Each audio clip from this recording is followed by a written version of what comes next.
بسم الله الرحمن الرحيم.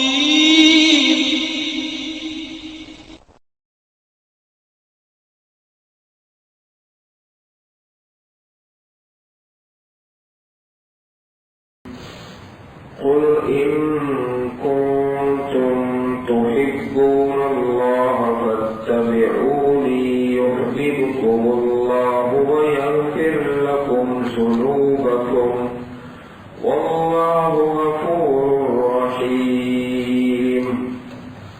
قل أطيعوا الله والرسول فإن تولوا فإن الله لا يحب الكافرين. إن الله اصطفى آدم ونوحا وآل إبراهيم على العالمين ذرية بعضها من بعض والله سميع عليم. إذ قالت امرأة عمران رب إني نذرت لك ما في بطني محررا فتقبل مني إنك أنت السميع العليم. فلما بدأتها قالت رب إني وضعتها أنثى والله أعلم بما وضعت وليس الذكر كالأنثى وإني سميتها مريم وإني أعيذها بك وذريتها من الشيطان الرجيم. فتقبلها ربها بقبول حسن وأنبتها نباتا حسنا وكفلها زكريا كلما دخل عليها زكريا المحراب وجد عندها رزقا قال يا مريم أنى لك هذا قالت هو من عند الله إن الله يرزق من يشاء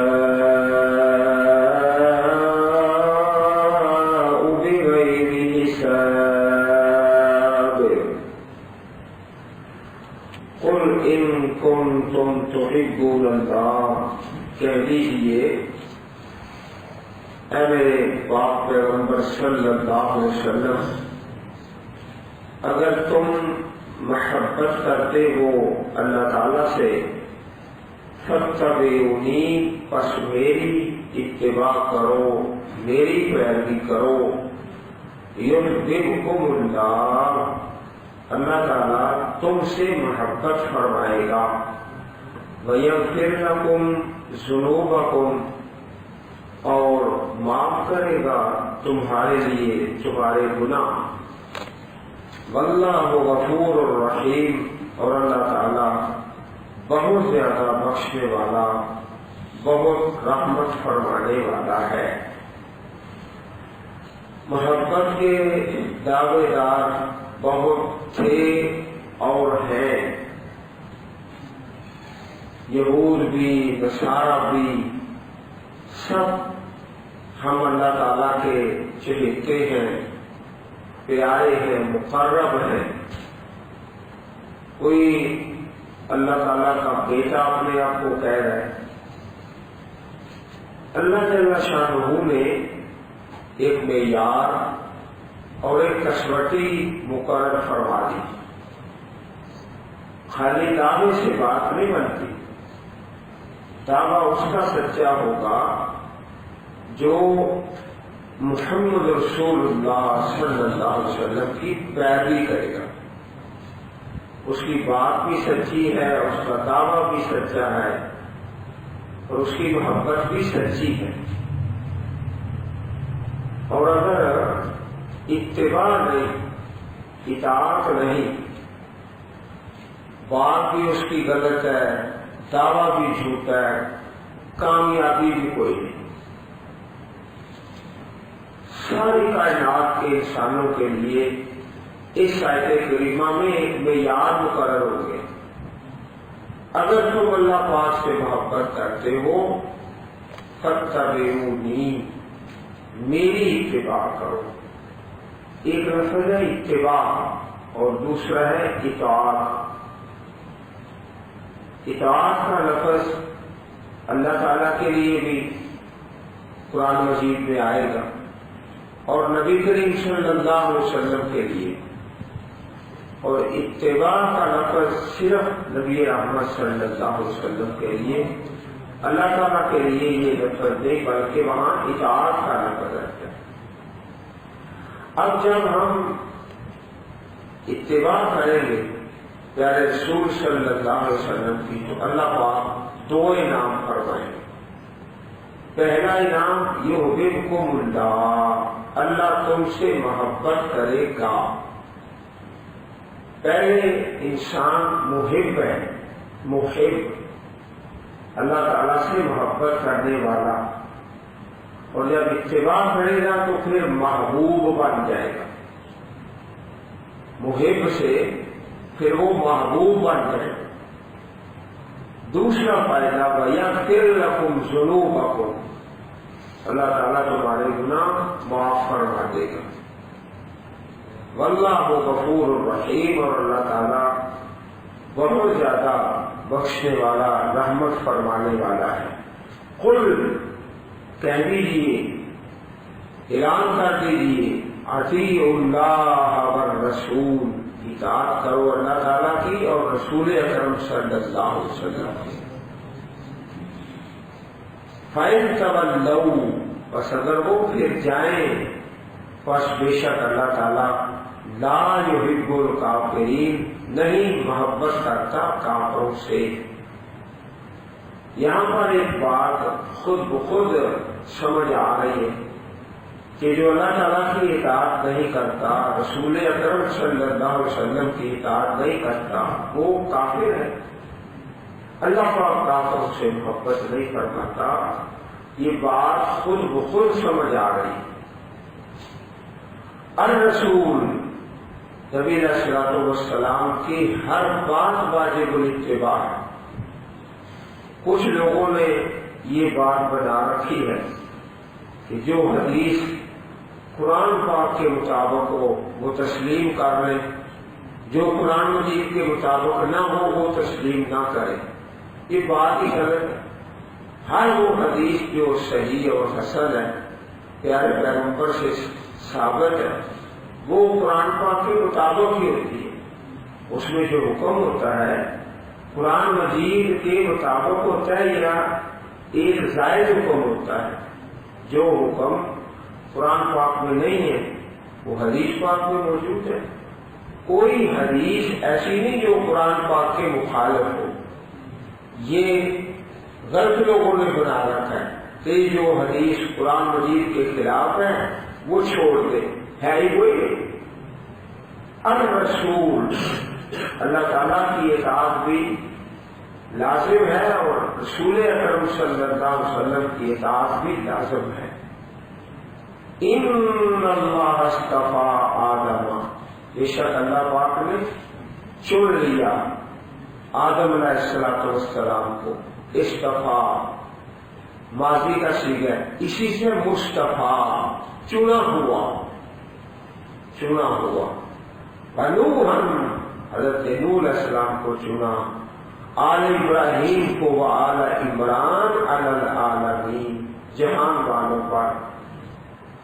عمران دو شخصیتیں اس نام کی، حضرت موسیٰ ہارون علیہ السلام، آپ کے باپ کا نام بھی عمران اور سیدہ مریم سلام اللہ علیہا، آپ کے ابا جی کا نام بھی عمران۔ یہاں پر چونکہ حضرت عیسیٰ علیہ السلام کا بیان ہے، اس لیے ان کا ہی تذکرہ ہے آل عمران۔ ذریۃ بعضھا من بعض، یہ اولاد ہے بعض ان کی بعض سے۔ حضرت آدم کی اولاد چلتی ہے، پھر حضرت نوح علیہ السلام کی، پھر حضرت ابراہیم علیہ السلام کی آل سے نبی ہوتے ہیں۔ اور یہ سورۃ آل عمران کے شان رسول میں جو عرض کیا گیا کہ نجران سے ایک وفد آیا۔ نجران یہ یمن اور حجاز کے درمیان علاقہ ہے، وہاں سے عیسائیوں کا وفد آیا، نصارہ کا، جس موقع پر یہ سورت نازل ہوئی۔ یہ سمجھایا گیا کہ یہ پہلے جو حضرت آدم علیہ السلام کی اولاد سے انسانوں کی نسل اور نبی آتے رہے، پھر حضرت نوح علیہ السلام کی اولاد سے، پھر حضرت ابراہیم علیہ السلام، حتیٰ کہ حضرت عیسیٰ علیہ السلام وہ بھی حضرت ابراہیم علیہ السلام کی آل سے ہے۔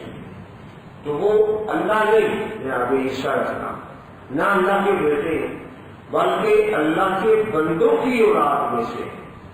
ذریۃ بعضھا من بعض واللہ سمیع علیم، اور اللہ تعالیٰ بہت زیادہ سننے والا، بہت علم رکھنے والا۔ اذ قالت امرأۃ عمران، جب کہا عمران کی بیوی نے۔ حضرت عمران اللہ تعالیٰ کے ولی تھے اور صالح بزرگ تھے۔ امرأۃ عمران، آپ کی بیوی کا نام جو تفاسیر میں مروی ہے حنا، ہا نون آگے بولتا حنا سلام اللہ علیہا رضی اللہ عنہا، رب انی نذرت لک ما فی بطنی محررا، اے میرے پروردگار بے شک میں نظر مانتی ہوں تیرے لیے جو میرے پیٹ میں ہے محررا، وہ آزاد ہوگا، جو اولاد ہوگی وہ وقف اللہ تعالیٰ کے گھر المسجد الاقصیٰ کی خدمت کے لیے آزاد وقف۔ دستور یہ چلتا تھا کہ کچھ لوگ اپنے بیٹے اللہ تعالیٰ کے اس گھر کی خدمت کے لیے وقف کر دیتے تھے۔ انہوں نے بھی نظر کر لی کہ اللہ تعالیٰ بیٹا دے گا تو وہ وقف ہوگا فی سبیل اللہ۔ فتقبل منی، تو قبول فرما مجھ سے، انک انت السمیع العلیم، بے شک تو بڑا سننے والا علم والا۔ فلما وضعتها، اور جب جنا انہوں نے اس کو، جب اللہ پاک نے اولاد دی تو وہ بیٹے کی بجائے اللہ پاک نے بیٹی دے دی۔ قالت رب انی وضعتها انثی، کہا اے پروردگار بے شک میں نے جنا اس کو انثی مؤنث بیٹی، یہ تو بیٹی ہو گئی۔ عام طور پر جو رواج تھا وہ بیٹے وقف کرنے کا تھا۔ واللہ اعلم بما وضعت، اللہ پاک خوب جانتے ہیں جو انہوں نے جنا۔ ولیس الذکر کالانثی، نہیں ہے بیٹا بیٹی کی طرح۔ اللہ پاک نے فرمایا کہ ہے تو تمہاری بیٹی لیکن یہ لوگوں کے بیٹوں سے بھی افضل ہوگی۔ ولیس الذکر، نہیں ہے مذکر بیٹا، کالانثی، عورت کی طرح، بیٹی کی طرح، تمہاری بیٹی بھی شان والی ہوگی۔ چنانچہ احادیث میں مروی ہے کامل من الرجال کثیر، مردوں میں سے تو بہت کامل ہوئے لیکن خواتین میں سے آسیہ زوجائے فرعون اور حضرت مریم، حضرت خدیجہ، حضرت فاطمہ رضی اللہ عنہن، ان کے نام ہے، یہ کامل ہوئی ہے۔ وفضل عائشہ علی النساء کفضل السرید علی الطعام، ہماری عائشہ کی فضیلت ہے. یہی 4-5 خواتین ہیں جن کو اللہ پاک نے بڑا مرتبہ اور مقام عطا فرمایا ہے. وَإِنِّي سَمَّيْتُهَا مریم، اور بے شک میں نے نام رکھا ہے مریم. مریم کا لفظی معنی بھی خادم ہی ہے، خادمہ، اللہ تعالیٰ کے گھر کی خادمہ. ایک ہی عورت ہے جس کا نام قرآن پاک میں ہے، پورے قرآن مجید میں. نام جو ہے بچے کا بشک پیدا ہونے سے پہلے رکھ لے، پیدا ہونے کے دن رکھ لے، دوسرے دن رکھ لے. نبی کریم صلی اللہ علیہ وسلم کو اللہ تعالیٰ نے بیٹا عطا فرمایا تو آپ نے پہلے دن ہی نام رکھ دیا اور فرمایا کہ میں نے اپنے باپ ابراہیم کے نام پر بچے کا نام ابراہیم رکھ دیا. سمیتها مریم وَإِنِّي أُعِيدُهَا بِكَ، اور بے شک میں اس کو پناہ میں لیتی ہوں تیری اے اللہ، وَذُرِّيَّتَهَا، اور اس کی اولاد کو، من الشیطان الرجیم، شیطان مردود سے، شیطان سے تیری پناہ میں لیتی ہوں. چنانچہ حدیث ہے، صحیح حدیث پاک، کہ ہر بچہ جب پیدا ہوتا ہے تو شیطان اس کو مس کرتا ہے، شیطان اس کو چھوتا ہے، سوائے حضرت مریم اور حضرت عیسیٰ علیہ السلام. ان کو اللہ پاک نے استثناء عطا فرمایا. باقی ہر بچہ جب پیدا ہوتا ہے تو وہ شیطان اس کو مس کرتا ہے. تو یہ اس دعا کی برکت ہے، انی اعیذھا بک وذریتھا. اللہ تعالیٰ نے اس دعا میں یہ برکت ڈالی کہ استثناء حاصل ہو گیا.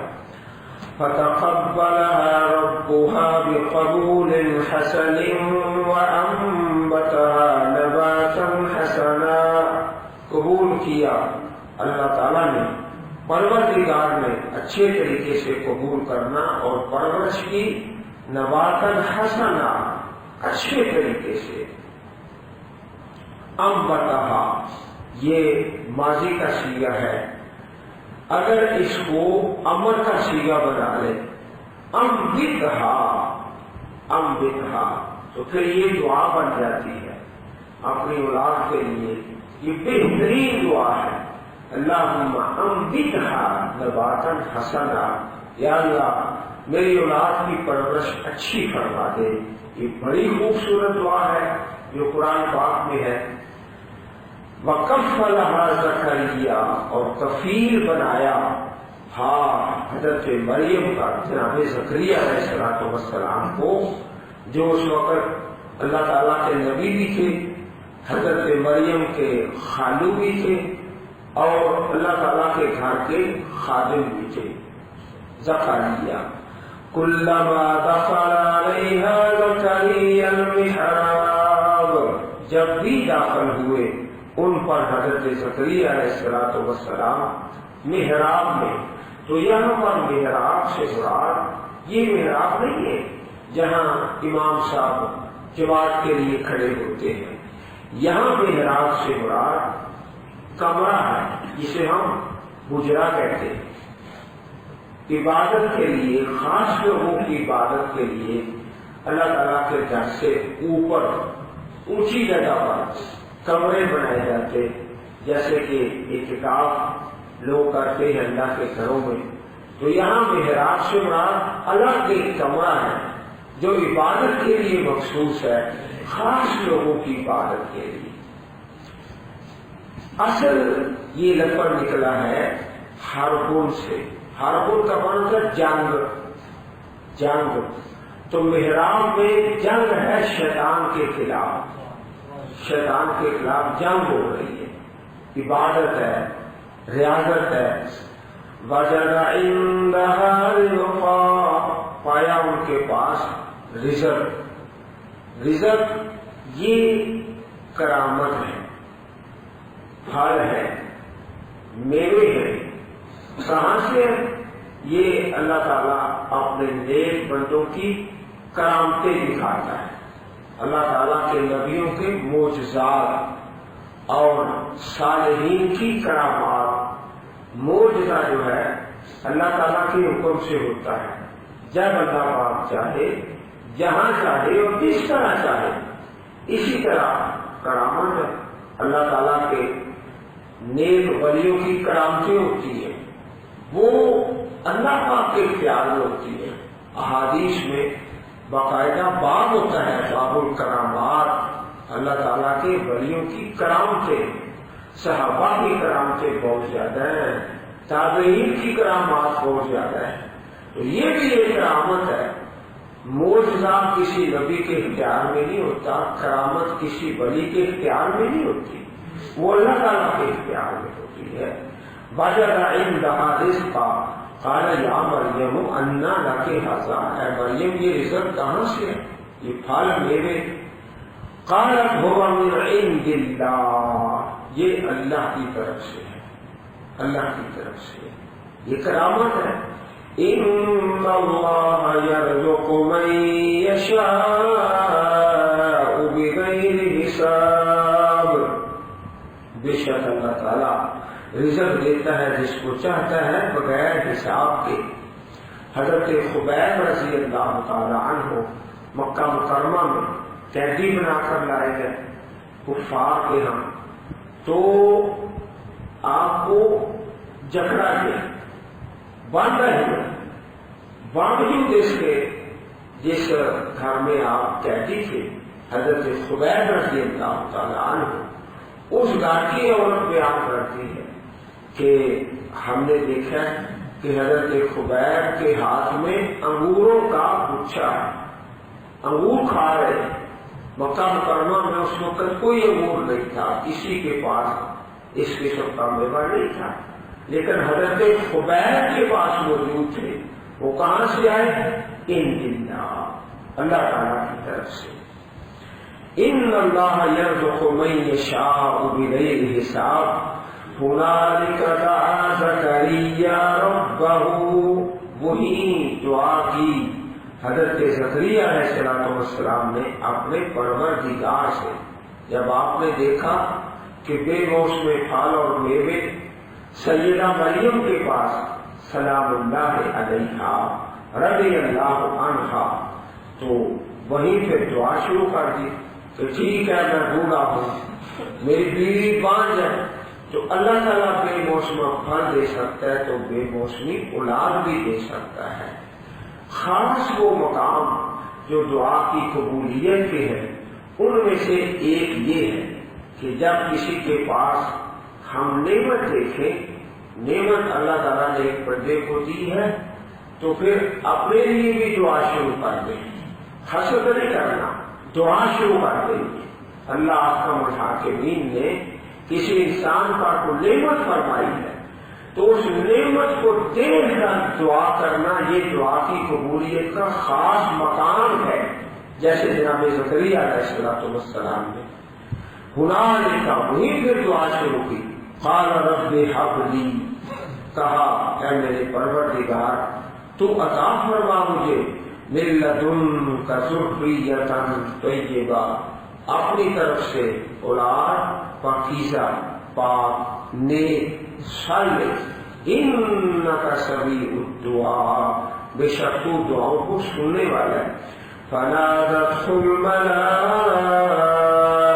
الملائکۃ وهو قائم یصلی فی المحراب، پس پکارا ان کو فرشتوں نے، اللہ تعالیٰ کے فرشتے بشارت لے کر آ گئے اس حال میں کہ آپ کھڑے نماز پڑھ رہے تھے محراب میں. تو محراب سے مراد جس طرح عرض کیا گیا مخصوص ایک کمرہ عبادت کے لیے. ان اللہ یبشرک بیحییٰ، بے شک اللہ تعالیٰ تمہیں بشارت دیتا ہے حضرت یحییٰ کی علیہ السلام. سبحان اللہ. مصدقا بکلمۃ من اللہ، وہ تصدیق کرنے والے ہوں گے حضرت یحییٰ اللہ کے کلمہ کی. تو اللہ کے کلمہ سے مراد حضرت عیسیٰ علیہ السلام ہے. تو جناب یحییٰ تصدیق کریں گے اللہ کے کلمہ کی. حضرت یحییٰ اور جناب عیسیٰ علیہ السلام ایک ہی وقت میں اللہ تعالیٰ کے دونوں پیغمبر ہیں. کئی انبیاء ایک وقت میں ایک سے زیادہ ہوتے رہے، وسیدہ اور وہ سردار ہوں گے، وحصورا اور محفوظ، نافرمانیوں سے محفوظ، روکے ہوئے، اللہ پاک کی حفاظت میں اللہ تعالیٰ کی، حصورا وَنَبِيًّا مِّنَ الصَّالِحِينَ، اور نبی صالحین سے، صالحین میں جب کوئی شامل ہو جائے تو بڑی خیر کی بات ہے۔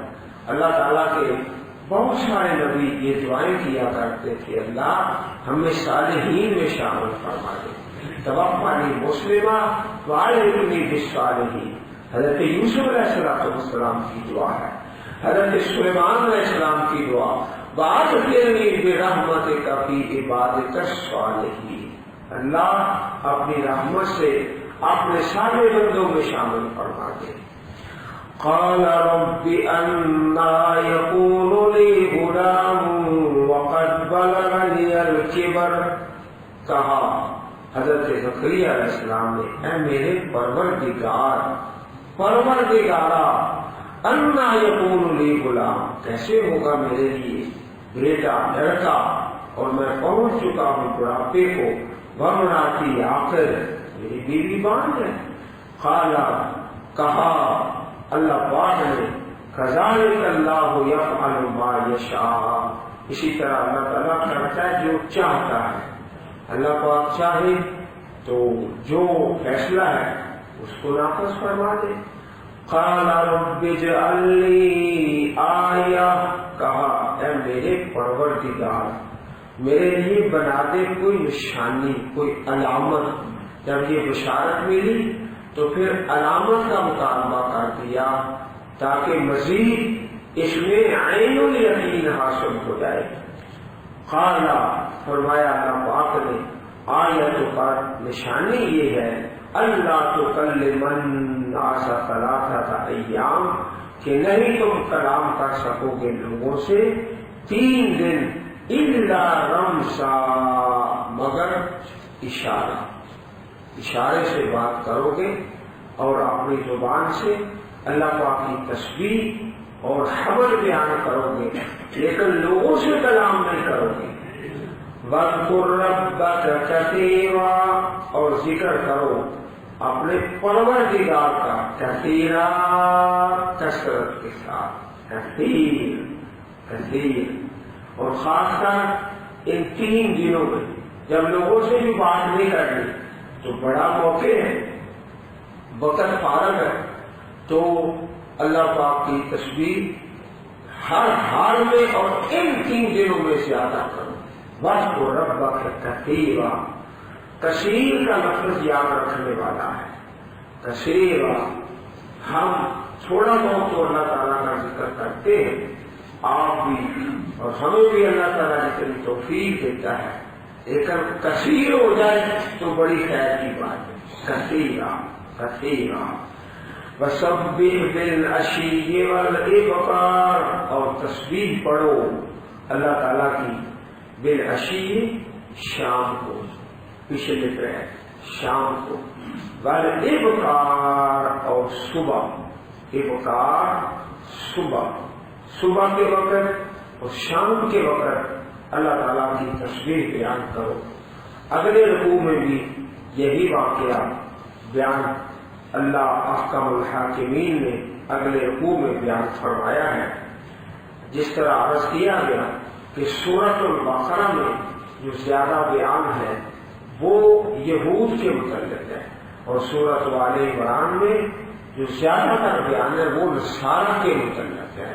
حضرت عیسیٰ علیہ السلام، آپ کی پیدائش، آپ کے معجزات، آپ کی سیرت، آپ کی شان، اللہ تعالی ہم سب کو قرآن کریم سمجھنے اور اس پر عمل کرنے کی توفیق عطا فرمائے، آمین یا رب العالمین۔ اللہم اجعل القرآن العظیم ربیع صدورنا ونور قلوبنا، سبحان ربک رب العزة عما يصفون، وسلام على المرسلين والحمد لله رب رب العالمين